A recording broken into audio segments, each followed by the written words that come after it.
This video is for expats who are thinking about doing business in Italy, or those who are already doing business here and want to learn more. I will give you 5 key tips in this short video, so stick around to check out my insider's advice on running a successful business in Italy.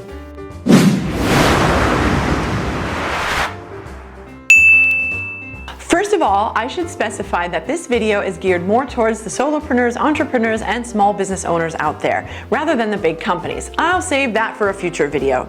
I have been living in Italy since 2004, and I have had 2 small businesses over the years. The first was an English language school for adult students, which was very successful. Over the years, I had about 500 students come through my programs, and hundreds of additional clients who attended English-speaking events where they could practice English through fun and engaging games and activities. My first company was a local business that was providing services directly to the community in the city where I live, Vicenza. Now I have my own cross-cultural training company, which operates mostly online. It was born during the pandemic and the Zoom boom, so I have clients not only in Italy, but all over the world. My status is called libera professionista, which literally translated means free professional, but in our terms, it's what we would call sole proprietor, independent contractor, or even freelancer. And to get this status, first you need to obtain a visa for lavoro autonomo. Therefore, are you ready for the first tip? The first is probably the most important. In Italy, relationships are key, and it's all about networking. Italy is a highly relationship-based society. They almost always take recommendations for services or products they need through trusted friends or colleagues. Knowing that their friend has an existing relationship with you is key. It's very rare that they avail services without first getting someone's opinion on it. This may be partially due to the trust factor and the fact that most Italians generally don't trust people they don't know. What I found is that traditional advertising methods simply don't work in Italy, and 99% of my clients come through word of mouth. Even Stefania Zocche, a real estate agent who helps expats buy homes in Italy, concurred that most of her clients come through word of mouth. And by the way, to see the interview with Stefania about buying a home in Italy, click on this link here. By the way, speaking of relationships, people prefer to do things face-to-face here. Emails often go unanswered, and Italians generally don't like to take messages for people who are not in the office for them to call you back. Sometimes it works, but mostly they will ask you to call back or drop by. That's why networking is absolutely essential to doing business in Italy, and it's important to build your social circle in tandem with, or perhaps even before you start a business. But how do you build a network in a country where you're new and don't know many people yet? Well, as a sub-point, here are some ideas to help you get started in building a network in Italy. Since Italians love having dinner together, attend dinner parties and host some of your own. Then, your Italian friends will probably introduce you to their friends. This is the Italian way, and usually happens quite naturally. So my second tip is to follow up and connect with these people, and in a short time, your network will grow exponentially. Number 3, join local business networking groups and clubs.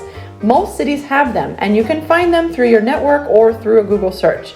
Number 4, join the local chapter of internations.org and attend networking events for startups and small business owners. Number 5, join events through websites like Eventbrite and meetup.com. Look for the business networking groups and events related to business owners. Number 6, get involved in activities that you like, meet people, and keep in touch with them. And finally, number 7, take an Italian class. This leads me to my next tip about doing business successfully in Italy. Learn the Italian language really well.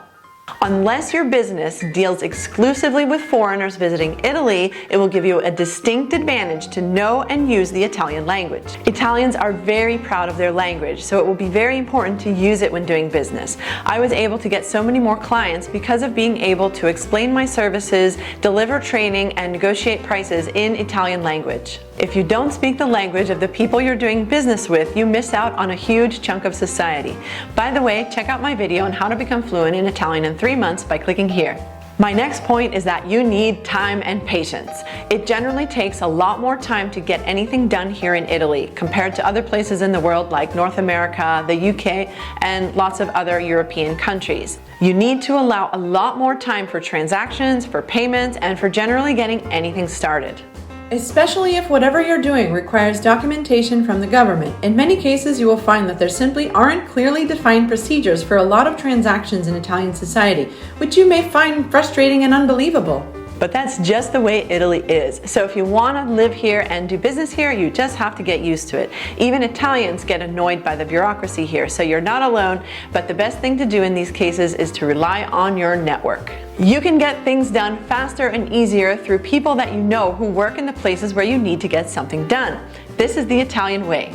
As a side note, things generally get done better and faster, and doing business is easier for expats if you live in the north or in a small city instead of a big city. Check out my video comparing life for expats in Italy in big cities and small cities here. My next tip is an important cultural aspect to be aware of. One of the beautiful things about the Italian culture is that they have an extremely flexible mindset. They can adapt to and not get flustered by almost any last-minute changes or unforeseen circumstances. By the same token, you will have much more success with your Italian clients if you show the same degree of flexibility with them. So my next tip is, make flexibility a priority. If you're too rigid and by the book, you risk turning them off. I've seen some expat business owners in Italy expect the same level of discipline, order about doing things, punctuality, and black and white rule abidance that exists in other countries.